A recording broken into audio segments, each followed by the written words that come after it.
Libre de nos chaînes,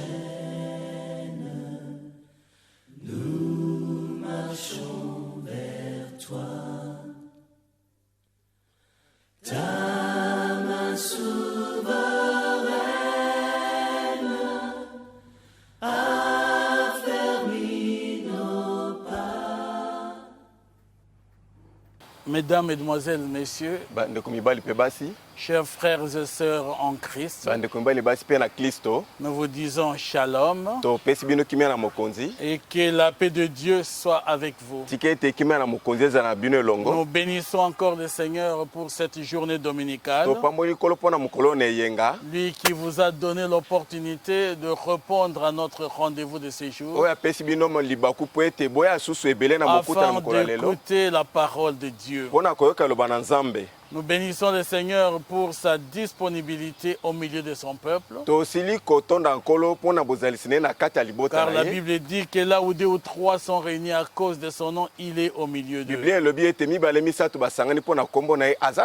Et nous sommes venus vous rassurer, vous qui nous suivez à vos télévisions, vous qui nous écoutez à vos postes de radio, et vous qui savez nous atteindre par toutes les voies, même en ligne, dans n'importe quel pays où vous trouvez. Dieu a voulu vous rassurer ce matin qu'il est le même hier, aujourd'hui et éternellement. Il est ce Dieu qui ne change point. Il est le Dieu qui nous a aimés et qui a donné en sacrifice son Fils unique Jésus-Christ Nazareth, afin que toi et moi, tous ceux qui croient en lui, qui ne périssent point mais qu'il ait la vie éternelle. Nous avons commencé le dimanche passé à exploiter ce thème sur l'aveuglement spirituel. Et nous avons voulu prévenir que nous devons faire attention à l'aveuglement spirituel. Bien-aimés dans le Seigneur, nous avons compris une chose, que être aveuglé est un des cas de déficience le plus malheureux. Un aveugle même physique, c'est une personne qui ne peut rien sans l'aide des autres. C'est une personne qui ne peut pas se mouvoir sans l'aide des autres. Et c'est une personne qui se sent totalement diminuée parce qu'il lui manque quelque chose, la vue. Il ne sait pas distinguer quelle est la couleur, quelle est la beauté, quelle est pratiquement la représentation physique de tel ou tel fait. C'est pourquoi la Bible dit, dans l'évangile selon Matthieu, lorsqu'un aveugle conduit un aveugle, les deux peuvent tomber dans un trou. Parce qu'il ne voit pas, il ne peut pas se rendre compte du danger au devant de lui. Il ne peut pas discerner de vue ce qui est agréable à lui. Donc c'est un manque qui fait cruellement mal à l'homme qu'il a. Lorsque vous êtes aveugle, vous vous sentirez réellement dans des conditions les plus difficiles. Votre mouvement est limité. Votre déplacement est limité. Et même votre joie et votre plaisir sont aussi limités. Parce que vous ne savez pas aller au-delà de ce que vous pouvez voir. Et ça s'appelle l'aveuglement physique. Le fait de perdre la vue. Mais il y a au-delà de cela, ce qui est pire encore que l'aveuglement physique, c'est l'aveuglement spirituel. Parce que l'aveuglement physique nous empêche seulement de voir par la vue physique, par les yeux physiques, mais l'aveuglement spirituel Ça va au-delà de l'obscurantisme. Ça va au-delà même d'obscurcir votre intelligence. Jusqu'à vous faire maintenant, dans votre vie quotidienne, quelqu'un qui n'arrive plus à reconnaître ce qui est bon ou ce qui est mal pour lui. Nous avions compris un peu tout ce contour-là.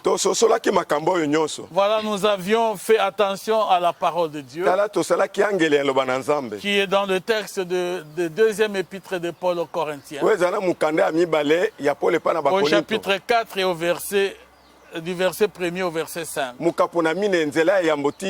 Et nous avons lu ce texte. Peut-être que nous les relirons encore aujourd'hui. Et j'aurais aimé effectivement que nous puissions les lire pour que nous comprenions que si notre évangile est voilé, il est voilé effectivement pour ceux qui périssent. Nous pouvons commencer par le verset 3.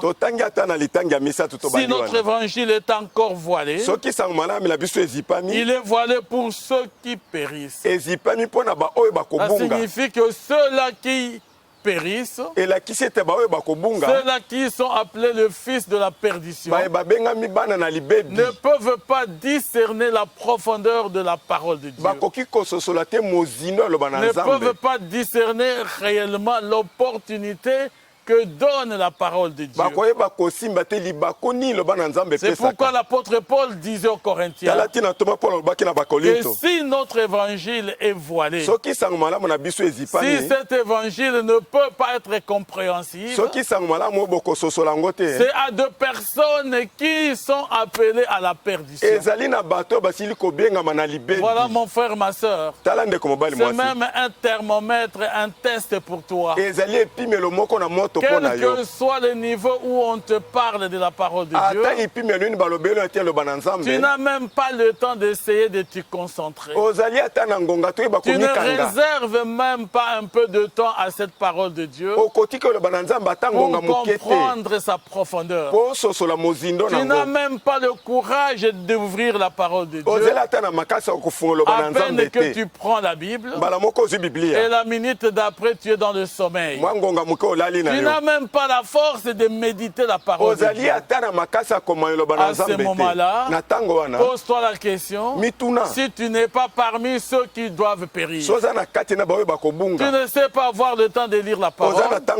Tu n'as pas le temps d'écouter la parole. Tu n'as pas le temps de réserver même à la parole de Dieu.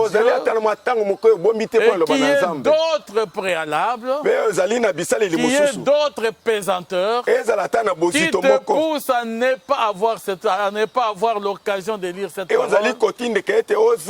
Il faut déjà que tu t'interroges si tu n'es pas parmi ceux qui doivent périr. Amen. Amen. Amen. Amen. Parce qu'il y a des gens qu'à tout moment que vous décidez d'entrer en méditation, c'est à ce moment lui que son téléphone doit sonner. C'est à ce moment qu'on doit l'appeler à un rendez-vous. C'est à ce moment qu'il y a une urgence. C'est à ce moment qu'il y a un malade grave et lui doit toujours partir. Ce qui fait que même les dimanches sont comme deux jours ordinaires pour lui, où il doit aller se consacrer à des choses du monde au lieu de se consacrer à son Dieu. Il n'a pas le temps même de disposer de son temps. Lorsque vous voulez lui parler de Dieu, c'est à ce moment-là qu'il pense qu'il n'a pas d'argent. C'est à ce moment-là qu'il pense qu'il a promis ceci et cela pour quelqu'un d'autre. Donc il n'a jamais été disponible pour écouter la parole de Dieu. Voilà des personnes pour lesquelles l'évangile est voilé. Des personnes qui n'ont pas la disponibilité. Et ce voile-là n'est pas un morceau d'étoffe qu'on met au visage, mais c'est un voile spirituel. Un voile qu'on ne discerne cerne pas. Lorsque vous n'avez pas l'éclairage de l'Esprit de Dieu. Lorsque vous n'êtes pas éclairé par la puissance de Dieu. C'est pourquoi l'apôtre Paul disait, si notre évangile est encore voilé, il est voilé pour ce type de personnes qui périssent. Pour des incrédules, dont le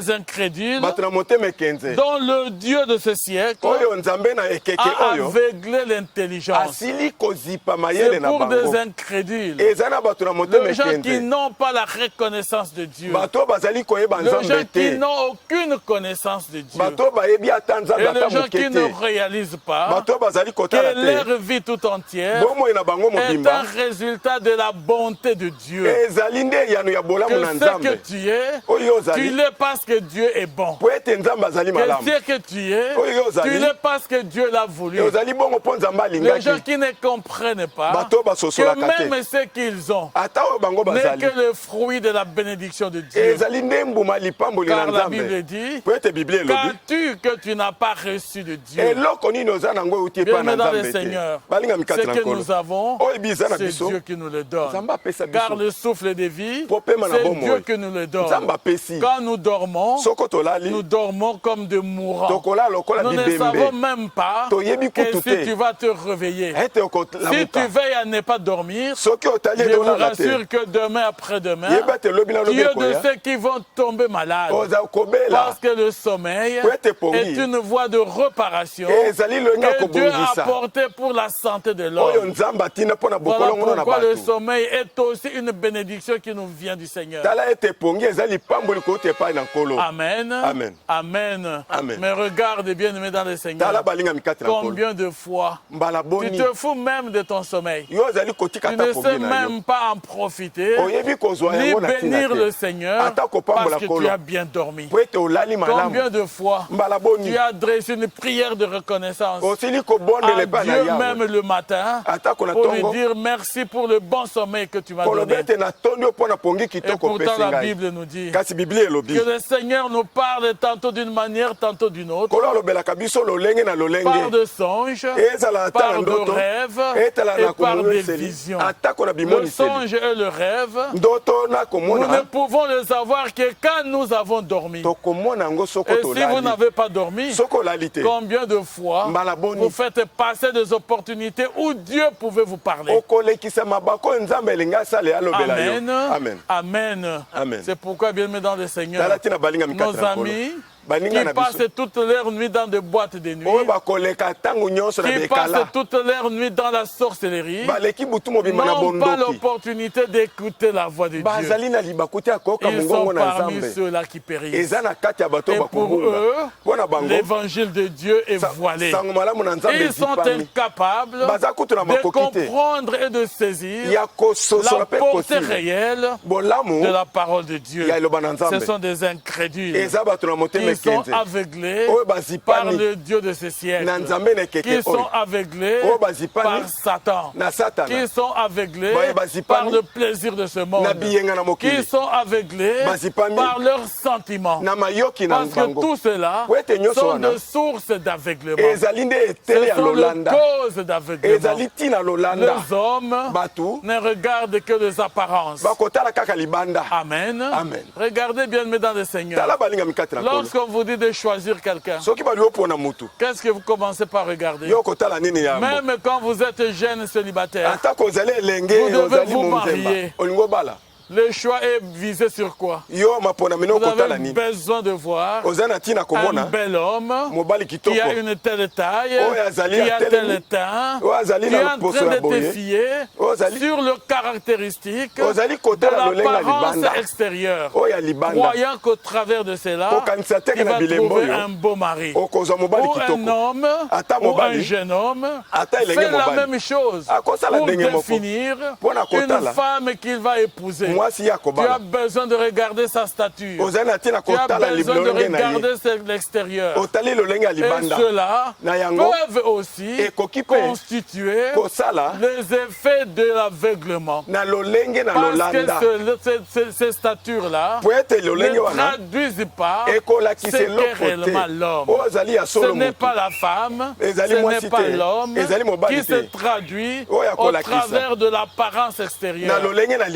Amen. Amen. Amen. Amen. Vous savez bien, mesdames et seigneurs, même un homme de Dieu, le prophète Samuel, quand il s'agissait d'aller oindre un roi en remplacement de Saül dans la maison d'Isaïe, vous savez ce qui s'est passé? Dieu a dit à Samuel, et c'est dans le livre de 1 Samuel, si vous pouvez bien le regarder, au chapitre 16, de verset, nous pouvons lire même à partir du verset premier du chapitre 16. Vous allez voir le choix de David opéré par Samuel. Mais bien avant que David choisisse Samuel, avant que Samuel choisisse David, il s'est aussi trompé à cause de l'apparence. Il s'est laissé aveugler par l'apparence. Et la Bible dit, au verset 5, il répondit, c'est Samuel qui répondit, oui, je viens pour offrir un sacrifice à l'Éternel. Sanctifiez-vous et venez avec moi au sacrifice. Il fit aussi sanctifier Isaïe et ses fils. Et il les invita au sacrifice. Lorsqu'ils entrèrent, il s'est dit, en voyant Eliab, certainement, loin de l'Éternel est ici devant moi. Eliab était le frère aîné de David. Un très bel homme, avec une grande taille, un homme bien battu. Or, Samuel était venu pour choisir parmi les enfants d'Isaïe qui devrait être le roi. Amen. Amen. Amen. Amen. Et quand il voit Eliab au devant de lui, il se dit, ça doit être celui-là. En tout cas, c'est celui-là. Mais écoutez ce que dit la parole de Dieu. Et l'Éternel dit à Samuel, ne prends point garde à son apparence et à la hauteur de sa taille, car je l'ai rejeté. Ne prends point garde ni à son apparence, ni à la hauteur de sa taille. Le Seigneur l'a rejeté, quel que soit ce qu'il est. Amen. Amen. Bien, mesdames et seigneurs, c'est ce que même aujourd'hui, les hommes, même dans le choix politique, n'arrivent pas à faire preuve d'un discernement pour faire le choix de ceux qui nous gouvernent. On a tendance à se référer à une certaine stature, à une certaine manière d'être, à un certain discours. Oui, celui-là, il parle bien. Il peut être ceci, il peut être cela. Et vous amenez, même parmi les députés, parmi les représentants, parmi les dirigeants, de personnes qui n'ont pas été choisies par Dieu parce que vous vous êtes fiés à des critères qui ne sont pas le critère de Dieu. Amen. Amen. Dieu dit d'Eliab, je l'ai rejeté. Je l'ai rejeté. Parce qu'il dit, lui, il ne s'occupe pas des apparences. L'Éternel dit à Samuel, ne prends point garde à son apparence et à la hauteur de sa taille, car je l'ai rejeté. L'Éternel ne considère pas ce que l'homme considère. L'homme regarde à ce qui frappe les yeux, mais l'Éternel regarde au cœur. Amen. Amen. Amen. Amen. L'Éternel ne considère pas comme considère nous les hommes. Parce que ces éléments-là nous aveuglent. La cause du sentiment. Le sentiment qui est en nous ne nous permet pas de discerner au-delà de l'apparence que nous voyons. Au-delà de ce que nous a dit sur une personne. Au-delà de ce que nous sommes en train de voir. Mais l'Éternel, notre Dieu, par sa finesse et sa sagesse, lui, il considère le cœur. Il considère le cœur. Amen. Amen. Bien-aimés le Seigneur, vous jeunes célibataires, filles ou garçons, vous devez faire attention. C'est pourquoi, avant de se marier, il faut plutôt se référer à Dieu. Il faut plutôt s'adresser à Dieu. Demander à Dieu de vous donner un mari ou de vous donner une femme selon Dieu. Tel que Dieu te connaît, il te donnera celle qui est l'os de tes os et la côte de tes côtes, ou celui qui est ton vrai mari. Amen. Amen. Parce que c'est Dieu qui connaît. Il te connaît mieux que toi-même. Et il connaît ce qu'il te faut plus que toi-même. Donc le choix n'est pas dicté ni par la coutume, ni par la tradition, ni par le regard d'un tel et tel parent ou tel grand-parent. Mais l'essentiel, c'est de se référer à celui qui est le créateur de toutes choses. Lui, il va t'ouvrir les yeux de l'esprit. Lui, il va t'ouvrir les yeux de l'esprit et tu pourras comprendre qui est réellement le meilleur choix pour la bénédiction de ta vie. Amen. Amen. Amen. Amen. Nous devons faire attention à l'aveuglement.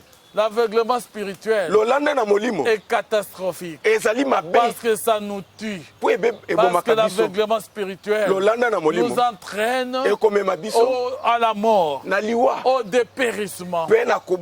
Parce qu'il va te faire égarer du bon chemin. Tu ne verras pas le bon chemin. Et la Bible dit, le péché nous aveugle. Le péché nous aveugle. Bien-aimés dans le Seigneur, nous devons faire attention. C'est pourquoi dans le texte de 2 Corinthiens, ces incrédules et tous ceux-là ont été aveuglés par le diable. Pour que le diable, le Dieu de ce siècle, puisse t'aveugler, ça signifie que tu n'as pas en toi l'esprit de Dieu. Et le diable prend possession de toi. Bien-aimés dans le Seigneur, c'est comme ça que nous vivons, où nous avons vivre beaucoup de cas d'aveuglement spirituel. Donc nous devons faire attention. Nous voulons vous prévenir. Bien-aimés dans le Seigneur, vous qui nous suivez, qui nous écoutez, qu'il y a moyen de s'en sortir, savoir se remettre au Seigneur, savoir se confier à Dieu. Ne soyez pas comme ceux-là qui utilisent Dieu comme une pratique habituelle, qui prennent Dieu comme quelque chose d'habituel. Vous savez, la Bible dit, dans le livre de Tite, nous l'avons lu aussi la fois passée, qu'il y a beaucoup de gens et beaucoup alors qui ne comprennent pas tout à fait la nécessité du travail de Dieu. Il s'est fait serviteur de l'Éternel, mais réellement en eux, il n'y a rien de Dieu. Il n'y a rien de Dieu. Si nous lisons Tite chapitre 1er, du verset 15 et au verset 16, il vous dit ceci. Tout est pur pour ceux qui sont purs. Tout est pur pour ceux qui sont purs. Si vous êtes pur, vous êtes sanctifié, vous êtes purifié. Les actes que vous posez vont aussi être purs. Parce que la pureté vient de la crainte de Dieu. La pureté vient de la sanctification, vient de l'obéissance, vient de l'observance de la parole de Dieu. Et c'est ça la piété. Et lorsque vous êtes pur, effectivement tout en toi ou tout en vous sera aussi pur.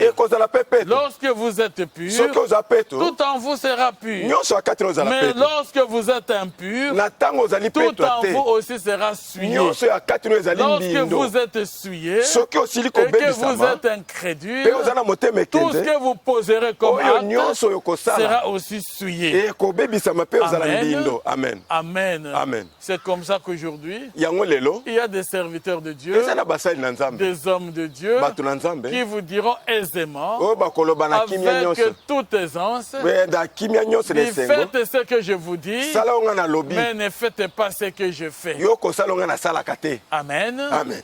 Comment tu dois séparer ce que tu fais et ce que tu dis? Si déjà tu es souillé dans ce que tu es, quel que soit ce que tu peux dire, même si ça a l'apparence d'être propre, je te l'avoue que cela est souillé. La vérité, dans la bouche de Satan, c'est du mensonge. Amen. Amen. La vérité, dans la bouche du Satan, c'est du mensonge. Quel que soit ce que le diable peut te dire comme vérité, comprenez que cela n'est rien d'autre que du mensonge. C'est de la séduction. C'est comme ça, lorsqu'il a entraîné Ève dans le jardin d'Éden, à la chute, il dit, Dieu a-t-il réellement dit que vous ne mangerez pas de tous les fruits des arbres du jardin? Il faut commencer par une phrase qui est véridique au début, mais au travers de cela, il y a toujours un piège. Donc la vérité dans la bouche de Satan est toujours un piège, c'est du mensonge. C'est pourquoi pour des personnes souillées et qui sont incrédules, leur intelligence et leur conscience sont également souillées.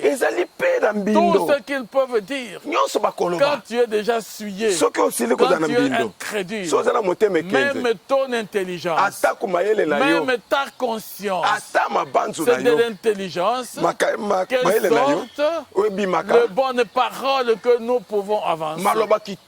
Le belle construction de phrases, le belles idées bien construites. Mais lorsque cette intelligence est souillée, elle ne peut que produire tout ce qui est souillé, tout ce qui sont de pièges, tout ce qui est la séduction. Et c'est pourquoi, bien aimé dans le Seigneur, regardez tous ces hommes-là qui savent aller baratiner les jeunes dames ou corrompre les jeunes filles. Il peut promettre ciel et terre, même des choses qu'il ne peut jamais avoir. Il est prêt dans l'euphorie de sa conscience essuyée, même de te dire qu'il va t'acheter un avion. Amen. Amen. Pendant qu'il est incapable même d'acheter un vélo. Mais lorsque la conscience est souillée, même les pensées sont souillées, même l'intelligence est souillée. La Bible dit, ces types d'hommes font profession de connaître Dieu, mais ils réunissent Dieu par leurs œuvres. C'est pourquoi aujourd'hui, Faites attention, bien-aimés, à toutes les prophéties qu'on vous donne, à tous les messages qu'on vous donne. Les gens les utilisent maintenant pour attraper les esprits faibles, pour attraper les esprits faibles. Il sait que vous êtes sensible, vous cherchez toujours qu'on vous dise Dieu a dit, la prophétie de Dieu. Alors le malin, le faux serviteur, utilise aussi cette voie-là, le canal de fausses prophéties, pour attraper les esprits faibles. Parce qu'il y a deux personnes, lorsqu'on lui dit, c'est Dieu qui a dit, c'est une prophétie de Dieu, elle n'a pas le temps de réfléchir. Bien-aimés dans le Seigneur, retenez aujourd'hui que le discernement a pour fondement la réflexion. Le discernement a pour fondement la réflexion. Et l'aveuglement spirituel, c'est le manque de discernement. C'est le manque de la lucidité. C'est le manque de la clairvoyance. Et si vous n'avez pas le discernement, vous êtes un homme aveuglé. Et pour avoir le discernement, il faut avoir la réflexion. Il faut réfléchir. Et les hommes aveuglés n'ont pas le temps de réfléchir. C'est pourquoi le sentiment ne fait que nous emprisonner dans l'aveuglement spirituel. Les apparences nous emprisonnent dans des aveuglements spirituels. Nous devons faire attention, quel que soit ce qu'on vous dit. Même la prophétie, la Bible ne nous dit-elle pas, examinez toute prophétie et retenez ce qui est conforme à la parole de Dieu. Amen. C'est quand nous écoutons une prophétie, nous ne pouvons pas la gober comme si elle était l'évangile de Jésus. Même si on vous donne un message, sans disant que ça vient de Dieu, examinez-les. Examiner signifie quoi? Ça signifie chercher à comprendre si ce message-là est conforme à la parole de Dieu. Parce qu'une prophétie ne peut pas contredire l'évangile de Dieu. Ne peut pas contredire la parole de Dieu. Une prophétie doit être conforme à la parole de Dieu. Amen. Amen. On ne vous dira pas, tu seras ceci. Dieu m'a montré que tu es ceci. Bien dans le Seigneur, ce Dieu-là, il s'appelle un Dieu saint. Il s'appelle un Dieu saint. Il ne peut pas approuver le voie d'un pécheur. Et la Bible dit, la crainte de Dieu est le commencement de la sagesse. Quelle sagesse as-tu pour me parler de la part de Dieu pendant que tu sors de l'impudicité, pendant que tu te réveilles dans la prostitution, pendant que tu n'as pas dormi, tu n'as été que dans la sorcellerie. Et le matin, c'est toi qui prophétises. Et le matin, c'est toi qui donne des messages de Dieu. De quel Dieu parles-tu? Ce n'est pas le créateur du ciel et de la terre. Ce n'est pas le Père de notre Seigneur et Sauveur Jésus-Christ. Parce que lui n'habite pas dans le cœur de païens. Il n'habite pas dans le cœur de pécheurs. Il est le Dieu saint. Il parle, il utilise ce que lui s'est choisi comme instrument afin de proclamer sa sainteté. Amen. Amen. C'est pourquoi nous devons faire attention. Ces gens-là, ils font profession de connaître Dieu. Ce n'est pas le fait d'avoir une Bible à la main. Ce n'est pas le fait de crier. Ce n'est pas le fait de chanter qui détermine que vous êtes chrétien, qui détermine que vous êtes enfant de Dieu. Si vous n'observez pas la parole de Dieu, Si vous ne respectez pas la parole de Dieu, vous n'êtes pas chrétien. Vous faites profession de connaître Dieu. Vous faites profession de connaître Jésus. Mais la crainte de Dieu n'est pas en toi. Et Christ n'est pas en toi. Amen. Amen. Amen. Je vais vous lire deux petites illustrations. Et j'aimerais que nous allions avec ces deux illustrations qui sont des signes de l'aveuglement spirituel dans la parole de Dieu. Si nous lisons dans le livre de Genèse, le chapitre 19, le verset 10 et 11, vous allez comprendre une chose. Je peux bien vous relater ce qu'il y a dans cette parole de Dieu.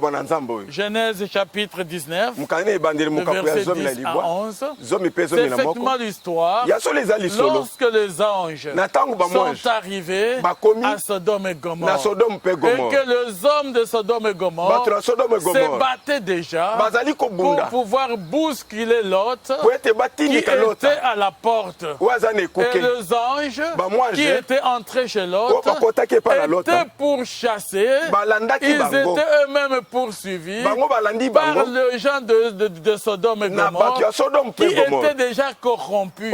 Ces gens-là qui sont des prostituées, ces gens-là qui sont des homosexuels, ces gens-là qui sont de dépravés, ils étaient déjà détruits. Et lorsqu'ils voient les étrangers arriver, ils voulaient abuser d'eux.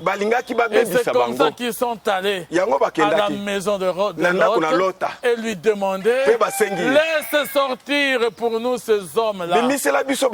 Lot leur avait dit: j'ai même deux filles vierges. Je peux vous les donner. Faites d'elles ce que vous voulez. Mais les gens lui ont dit: qu'est-ce que tu veux faire toi? Tu n'es qu'un étranger ici chez nous. Et tu veux être notre juge. Et tu veux nous gouverner. Donnez-nous ces gens-là. Ils ont bousculé la porte. Ils ont commencé à entrer. Ils voulaient tenir Lot par la force pour dire: toi aussi, nous allons te faire voir ce que tu n'as jamais vu. Ils voulaient commencer à abuser même de Lot. Et à ce moment-là, les anges sont intervenus. Ils ont arraché Lot. Ils ont frappé d'aveuglement les gens de ce village. Là, c'était déjà un aveuglement physique, mais qui se traduit aussi à un aveuglement spirituel. Parce que ce gens-là, non seulement ils ne pouvaient plus comprendre, discerner, identifier où était la porte de chez l'autre, mais ils ne réalisaient pas en eux-mêmes ce qui venait de leur arriver, que c'était une puissance de Dieu, que c'était la puissance de Dieu.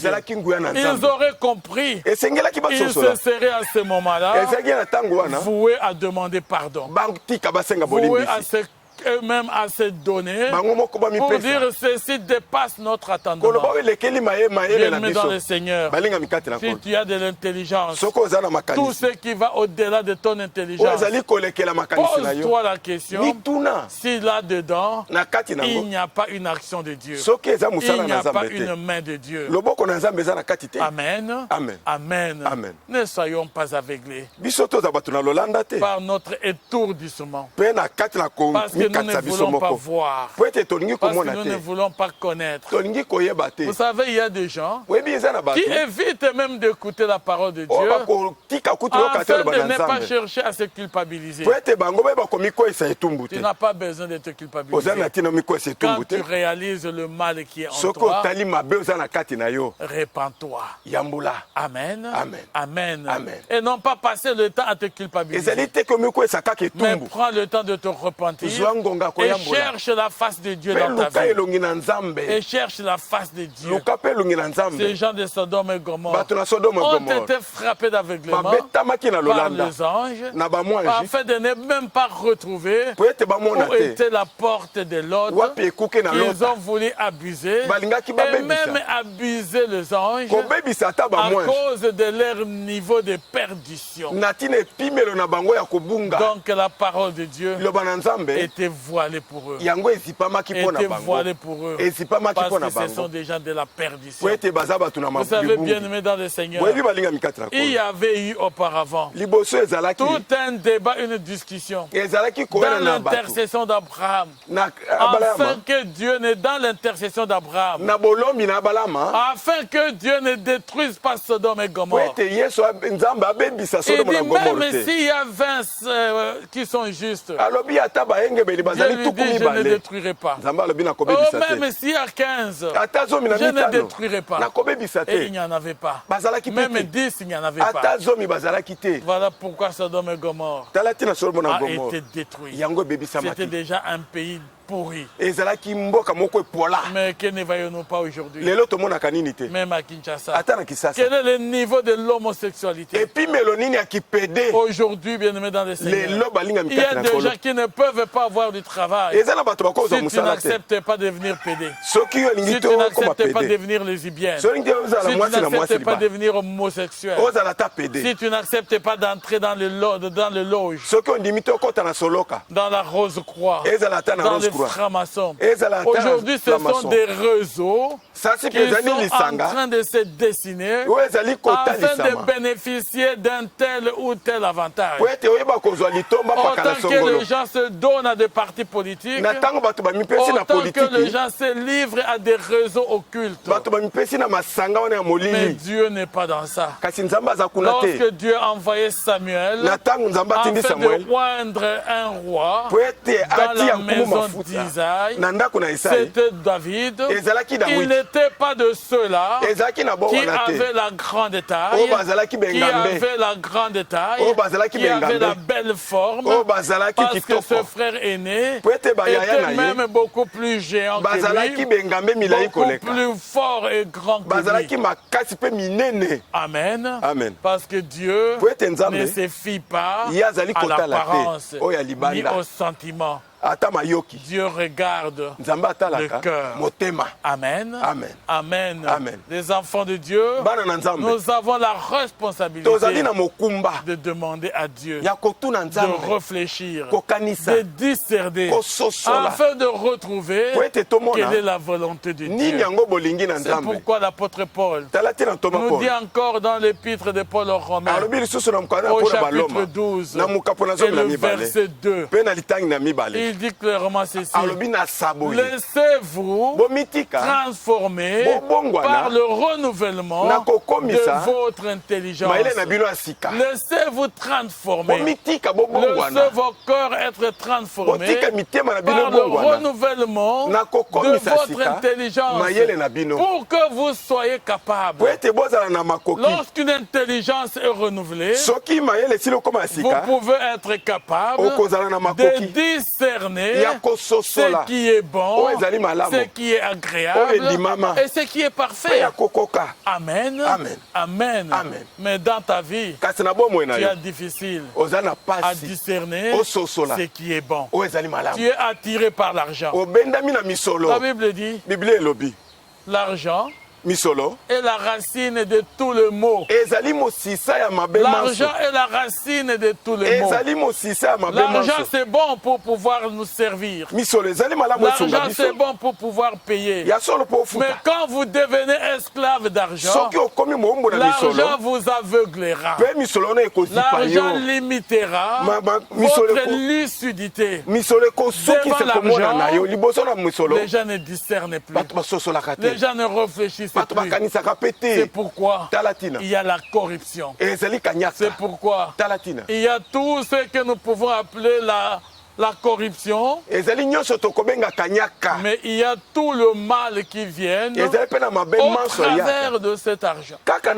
Soyons prudents, bien-aimés dans le Seigneur, parce que cet amour exagéré de l'argent, c'est vous conduire à l'aveuglement spirituel. On dit ajoutez toujours quelque chose à votre foi, ajoutez la vertu, à votre vertu, ajoutez la la science, ajouter la connaissance, ajouter la crainte de Dieu, pour que cela fasse de vous un homme accompli, dit la parole de Dieu.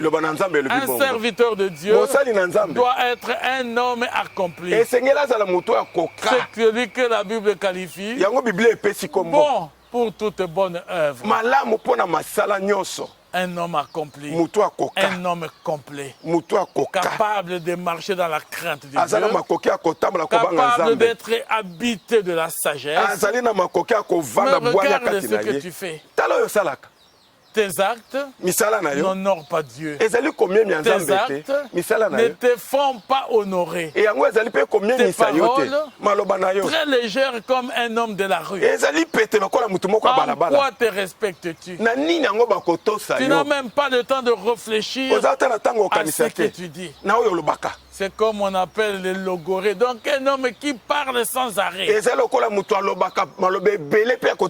Vous savez, la Bible dit, un homme qui parle beaucoup ne manque pas de péché. Amen. Amen. Amen. Amen. Soyons sages. Soyons retenus. Soyons des hommes considérés qui peuvent avoir des égards à soi-même. Avoir un égard pour soi-même, ça vous donnera d'avoir l'égard pour les autres. Une deuxième illustration, c'est effectivement ce que nous connaissons aussi dans le livre de 2 Rois.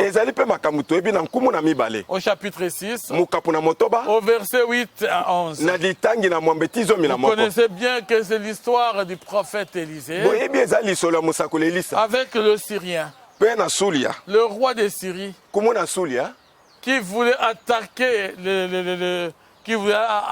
attaquer les enfants de Dieu, ou les Israéliens, ou les Israélites. Vous savez ce qui s'est passé? Il s'est finalement rendu compte que tout le plan qu'ils prennent, tout le complot qu'ils prennent, afin d'aller attaquer la Samarie, afin d'aller attaquer Israël, tout était déjà connu d'avance. Et il a réuni son conseil pour leur dire, y a-t-il parmi nous ici un traître? Qui est celui qui va dire au roi d'Israël tout ce que nous sommes en train de faire, tout ce que nous sommes en train de dire? Qui est celui qui va dans ces pays-là pour leur raconter tout ce que nous voulons faire? Lorsque nous voulons le combattre, comment se fait-il qu'ils sont déjà au courant? Bien-aimés dans le Seigneur, et quelqu'un là-dedans, un parmi ces hommes, lui a dit clairement, il dit au roi, il n'y a pas quelqu'un, il n'y a pas un traître au milieu de nous. Il y a là-bas un des serviteurs, un serviteur appelé Élisée, le prophète, qui est en Israël, qui rapporte au roi d'Israël les paroles que tu prononces dans ta chambre au coucher. Et le roi dit, allez et voyez où il est. Allez et voyez où il est. Et je le ferai prendre. On vint et voici les dire. Ils sont venus le lui dire. Et le roi envoya 2 gens pour aller en Israël, pour aller prendre Élisée. Et quand ils sont arrivés, le serviteur d'Élisée qui s'était réveillé de bon matin, il a vu que le village et la ville étaient déjà remplis de gens. Et il a couru dire à son maître, oh mon Seigneur, comment ferons-nous? Il répondit, ne crains point. Car ceux qui sont avec nous sont plus grands que ceux qui sont avec eux. Et Élisée pria Dieu et dit, Éternel, ouvre ses yeux pour qu'il voie. Et l'Éternel ouvrit les yeux du serviteur, les yeux de Géasi. Et le serviteur vit la montagne pleine de chevaux et de chars de feu autour d'Élisée.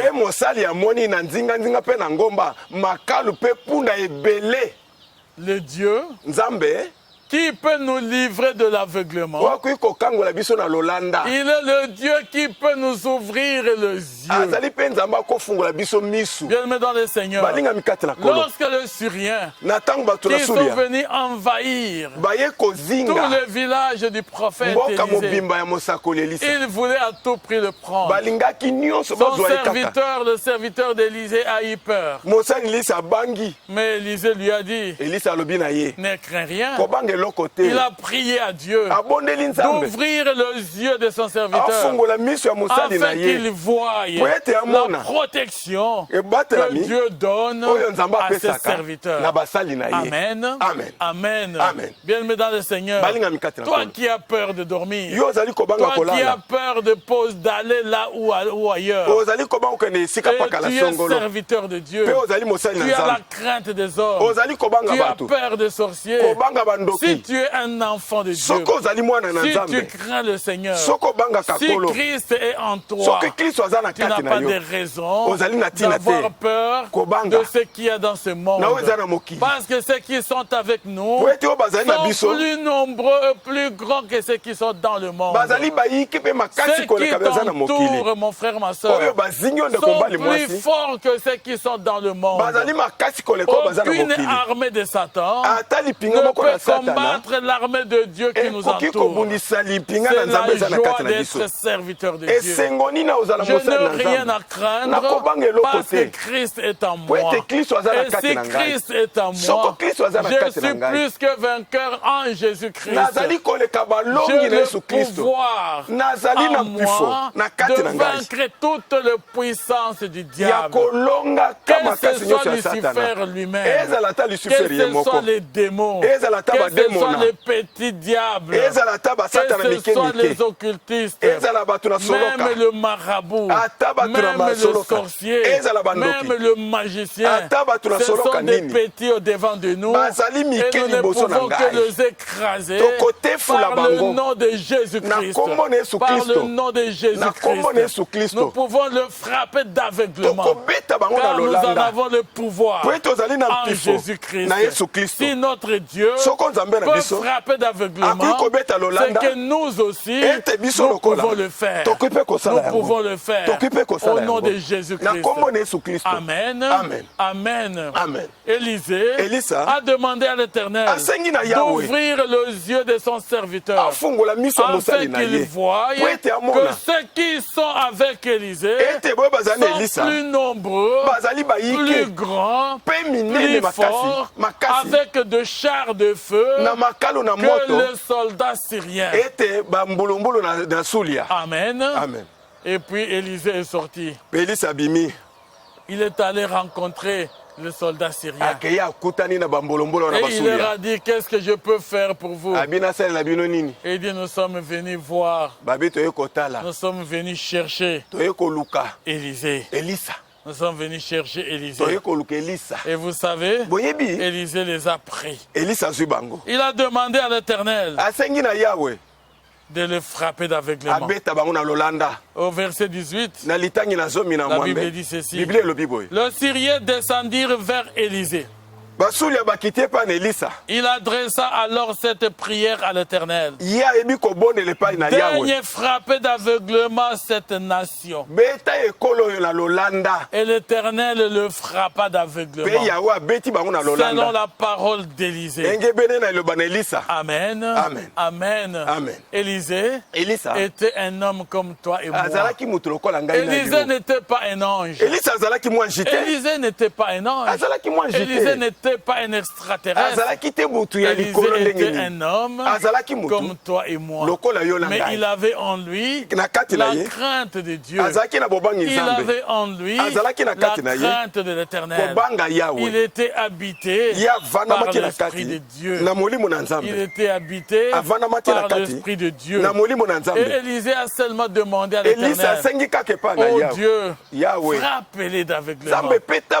Frappez-les d'aveuglement. Et le Seigneur a frappé d'aveuglement. Mon frère, ma soeur, tu es capable, toi aussi, dans la crainte de Dieu, quand tu veux dormir, de chasser toutes peurs et de demander à Dieu de frapper d'aveuglement tous les sorciers, tous les magiciens, tous ceux-là, les occultistes, et ils ne pourront pas te voir. Tu as déposé ton dossier pour chercher de l'emploi. Tu demandes à Dieu que ceux-là qui doivent décider sur ton dossier, que le Seigneur le frappe d'aveuglement afin qu'il ne décide jamais de te faire du mal. Et le Seigneur agira quand il y a en toi la crainte de Dieu. Le Seigneur a écouté la parole d'Ésaïe, la parole d'Élisée plutôt. Élisée leur dit, Élisée s'adresse maintenant dans le Seigneur. Après avoir demandé à Dieu de le frapper d'aveuglement, Élisée s'adresse maintenant à eux. Il sait que Dieu écoute, exauce ses serviteurs. Mais toi, tu as des doutes. Toi, tu as des doutes. Quand tu as prié et tu as demandé à Dieu ce qui est conforme à sa parole, crois que cela t'a été donné. Crois que Dieu a agi. Et le Seigneur le fait. Le Seigneur a agi. Il l'a fait effectivement pour Élisée. Et lorsqu'il a demandé à ces hommes-là ce qu'il peut faire pour eux, Élisée les a amenés, bien dans le Seigneur, à aller dans une autre ville. Il leur dit, ce n'est pas ici. Donc c'est lui que vous cherchez là. Mais Élisée, ce n'est pas ici. C'est la ville, suivez-moi. Je vous conduirai vers l'homme que vous cherchez. Et Élisée les conduisit à Samarie. Lorsqu'ils furent entrés dans Samarie, Élisée dit, Éternel, ouvre les yeux de ces gens pour qu'ils voient. Ouvre les yeux de ces gens. Et l'Éternel ouvrit leurs yeux. Et ils virent qu'ils étaient au milieu de Samarie. Et le roi d'Israël dit, est-ce que je peux frapper? Est-ce que je peux le tuer? Élisée lui dit, est-ce que vous tuez vos prisonniers?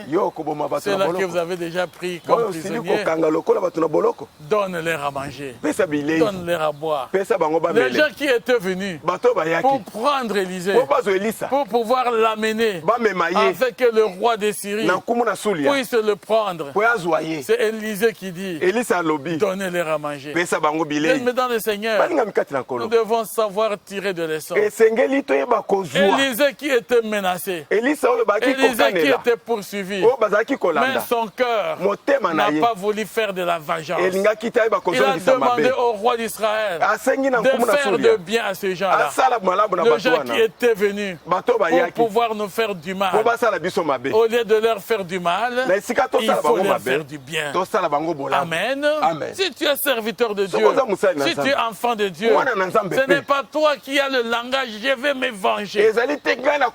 La Bible dit, à moi la vengeance, à moi la rétribution. Laisse Dieu te venger. Laisse Dieu te venger. Fais du bien. Et encore du bien à ceux qui te maltraitent. C'est pourquoi la Bible dit, priez pour ceux qui vous maltraitent. Priez pour ceux qui vous maudissent. Bénissez vos ennemis. Bien dans le Seigneur, les gens qui nous haïssent, les gens qui nous détestent, les gens qui se portent en ennemis, priez pour eux. Bénissez-les. S'il faut que tu leur donnes le pain, donne-leur. Faites du bien à ces gens-là. Nous avons la la responsabilité de faire du bien à ceux qui nous détestent, à ceux qui nous haïssent, à ceux qui nous font de mal. Car nous savons que Dieu, qui s'est lui-même frappé d'aveuglement, il est celui qui aussi nous délivre de l'aveuglement. C'est pourquoi il nous a dit, laissez-vous transformer. Et moi je vous le recommande, mon frère, ma soeur. Nous voulons terminer par là. Laissez-vous transformer par le renouvellement de votre intelligence. Que Dieu vous transforme. Dieu ne transformera n'importe quel cœur. Dieu transforme le cœur qui se donne à lui. Car la Bible dit, celui qui a le Fils a la vie. Celui qui n'a pas le Fils n'a pas la vie. Laisse Christ entrer dans ta vie. Invite Christ dans ta vie. Quand Christ est en toi, bien-aimé dans le Seigneur, tu as la vie, tu marcheras dans sa volonté, tu accompliras la volonté de Dieu et Dieu te délivrera de l'aveuglement. Il te donnera la capacité de discernement. Il te donnera l'opportunité de réfléchir. Et il te donnera également la lucidité et la clairvoyance. Tu ne marcheras plus en tâtonnant. Non, tu ne feras pas les choses comme si tu étais en train de tâtonner. Il n'y a pas de hasard avec Dieu. Il ne te fera pas un jeu de hasard. Quand le Seigneur veut te bénir, il te bénira. Tu n'as pas besoin d'aller jouer les bindos, d'aller jouer les casinos, d'aller jouer les cartes, que c'est un jeu de hasard. Non, la Bible dit, c'est la bénédiction de l'Éternel qui nous enrichit. Il ne la fait suivre d'aucun chagrin. Laisse Dieu te bénir et tu seras béni. Quand le diable te bénit, il te donne de la main gauche, il retire de la main droite. Ça ne passera que par l'oreille gauche et ça sortira de l'oreille droite. Ça, ce sont des enseignements de Satan. Mais la parole de Dieu doit habiter dans nos vies. Laisse, bien-aimé dans le Seigneur, la parole de Dieu comble ton cœur. Laisse que la parole de Dieu habite en toi. Que cette parole abonde de ton cœur. Car c'est de l'abondance de ton cœur que ta bouche confessera que Jésus-Christ est Seigneur. Que le Seigneur nous bénisse et qu'il nous accorde maintenant la grâce d'être délivrés de l'aveuglement. Et si nous sentons que nous sommes aveuglés, repentons-nous et demandons à Dieu de nous délivrer de l'aveuglement spirituel. Ainsi, le sentiment, les apparences, l'iniquité, le péché, l'amour de l'argent ne pourront jamais combler nos vies. Parce qu'ils vous amèneront l'aveuglement. Mais l'amour de Dieu, qui nous a donné en Jésus-Christ, son Fils unique, nous délivre de toute forme d'aveuglement et nous donne de jouir pleinement de la vie abondante que nous avons en Jésus-Christ. Nous connaissons, il connaît le plan merveilleux qu'il a formé pour toi et pour moi, le plan de bonheur et non de malheur, pour vous donner un avenir et de l'espérance. Amen. C'est le plan de Dieu pour toi et pour moi. Que le Seigneur nous bénisse et qu'il bénisse sa parole. Nous allons prier le Seigneur. Dieu Tout-Puissant, notre Père, nous voulons te dire merci pour le bien-aimé qui nous ont écoutés ce matin, ceux qui nous écouteront encore et ceux qui nous ont suivis à la télévision, à la radio et dans toutes, Seigneur mon Dieu, mon roi, des communications en ligne, afin que toi, notre Père, tu te souviennes d'eux. C'est toi qui sais leur donner la capacité de se laisser transformer, afin que tu renouvelles leur intelligence et que tu leur donnes la capacité de discernement, de lucidité, de clairvoyance. La crainte de ton nom, Seigneur, et l'amour manifeste que tu nous as donné en Jésus-Christ. Laisse, Seigneur, que ceux qui ne te connaissent pas saisissent l'opportunité de ta parole pour inviter Jésus-Christ dans leur vie, pour qu'ils soient des bénédictions, Seigneur, mon Dieu, mon roi. Ô Dieu, autant dans leur famille, dans leur maison et dans ce pays. Car toute nation a besoin des hommes sages.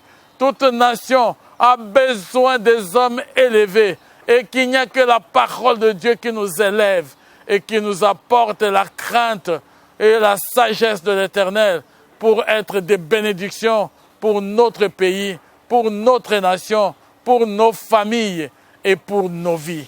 Que le nom de l'Éternel Dieu soit béni dans la vie de chacun d'entre vous. Au nom de Jésus-Christ, notre Seigneur, notre Sauveur et notre Dieu, nous t'avons ainsi prié, Père. Amen. Que Dieu vous bénisse.